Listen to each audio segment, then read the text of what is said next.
آج کی تہلکہ خیز خبر آپ کے سامنے میں رکھنے جا رہا ہوں، تو ویڈیو کو شروع سے لے کر اینڈ تک پورا دیکھیں۔ ناظرین گرامی، بڑی بریکنگ نیوز سامنے آ رہی ہے کہ بدری 313 اور ترکش فوج کا خطرناک اتحاد سامنے آ گیا۔ کشمیر کی آزادی کے لیے رجب طیب اردوغان اور طالبان کا آخری اسٹروک کھیلنے کا اعلان۔ سری نگر میں بھارتی فوج کا سرنڈر، مودی سرکار میں ہلچل۔ طالبان حکومت کا اور ترکش حکومت کا ایسا وار کہ مودی سرکار کو دن میں تارے نظر آنے لگے۔ ویڈیو کی تفصیلات میں آگے بڑھنے سے پہلے ہماری ویڈیو کو لائک کر دیں، چینل کو سبسکرائب کر کے بیل آئیکن پر کلک کر دیں۔ ناظرین گرامی، بڑی بریکنگ نیوز سامنے آ رہی ہے کہ طالبان کی خطرناک ترین بدری 313 اور ترکش فوج کا ایسا خطرناک اتحاد سامنے آ گیا کہ مودی سرکار کے ہوش اڑ گئے۔ افغان طالبان کی بڑی تعداد بھارت میں گھس آئی۔ بھارتی فوج جہنم واصل۔ کشمیر میں بھارتی فوجوں پر افغان طالبان قہر بن کر ٹوٹ پڑے۔ بھارتی میڈیا نے شور مچانا شروع کر دیا۔ وادی کشمیر میں نئی جنگ شروع ہو گئی۔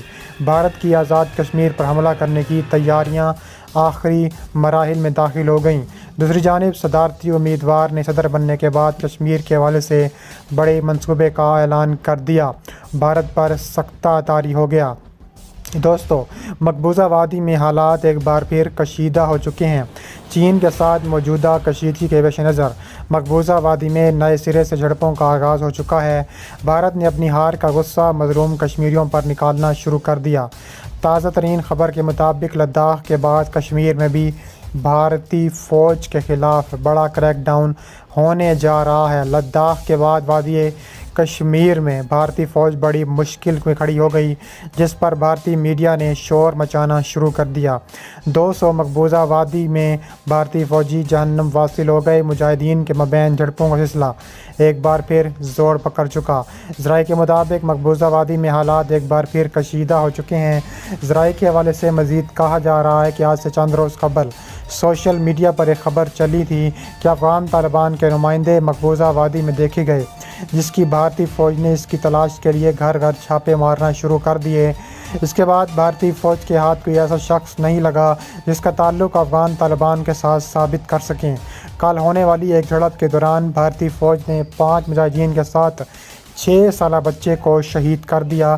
ذرائع کے مطابق پولیس آفیسر کا کہنا ہے کہ بچہ اس گاڑی میں موجود تھا جو مجاہدین اور بھارتی فوج کے مابین ہونے والی جھڑپ کے بعد سے گزر رہا ہے۔ پولیس افسر کے مطابق بچہ اور ایک فوجی افسر مجاہدین کی فائرنگ سے زخمی ہو گئے، جس کے باعث وہ اسپتال منتقل کیا جا رہا تھا، لیکن وہ اسپتال میں دم توڑ گئے۔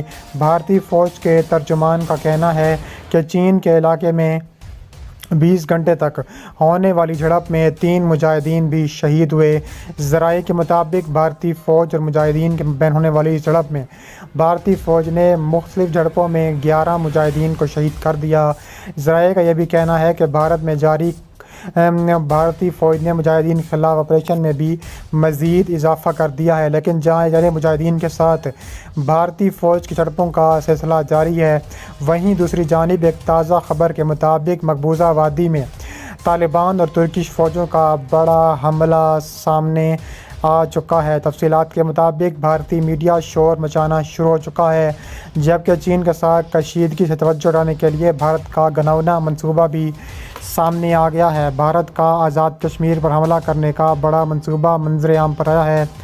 جموں کشمیر پولیس کے ایک اعلیٰ عہدیدار نے ہفتے کے روز بتایا ہے کہ جنوبی کشمیر کے بالائی علاقوں میں تقریباً 35 غیر ملکی عسکریت پسند سرگرم ہیں۔ انہوں نے مزید کہا کہ شمالی کشمیر کے مقابلے میں جنوب میں عسکریت پسندوں کی تعداد زیادہ آ رہی ہے۔ اس کے علاوہ RRJP غیر ملکی عسکریت پسند مشرقی لداخ میں نہیں ہیں، لیکن شوقین حضرات اور بالائی علاقوں میں لوگ موجود ہیں۔ ان علاقوں میں دہشت گرد ہیں سے وہ پیچھے آئیں گے۔ اس کے موقع پر ترکی کے برسر اقتدار جسٹس اینڈ ڈیولپمنٹ پارٹی جب انقرہ سے اور استنبول سے صدارتی الیکشن جیتنے کے بعد رجب طیب اردوغان کا تاریخی اعلان۔ رجب طیب اردوغان نے خطاب کرتے ہوئے کہا ہے کہ کشمیر کا مسئلہ ہر صورت حل کریں گے۔ انہوں نے کہا ہے کہ بدری 313 ایک مضبوط فوج ہے ترکش فوج کے ساتھ مل کر ہم بھارت کی اینٹ سے اینٹ بچائیں گے۔ انہوں نے کہا ہے کہ ترکی اور پاکستان کی دوستی لازوال ہے، دونوں ملکوں کی عوام میں بھائی چارہ ہے، دونوں ملک غم اور خوشی میں ایک دوسرے کے ساتھ کندھے سے کندھا ملا کر کھڑے ہوتے ہیں۔ ترکوں کے دلوں میں کشمیر اور کشمیری عوام کے لیے وہی محبت اور بھائی چارہ ہے جو پاکستانیوں کے لیے ہے۔ جس طرح صدر رجب طیب ایردوان ہر عالمی اور بین الاقوامی فورم پر کشمیر کے لیے آواز اٹھاتے ہیں، ترک عوام بھی کشمیریوں کی آزادی میں ان کے ساتھ شانہ بشانہ کھڑی ہوگی۔ انہوں نے مزید کہا کہ کشمیر ترکی کے لیے اتنا ہی اہم ہے جتنا پاکستان کے لیے۔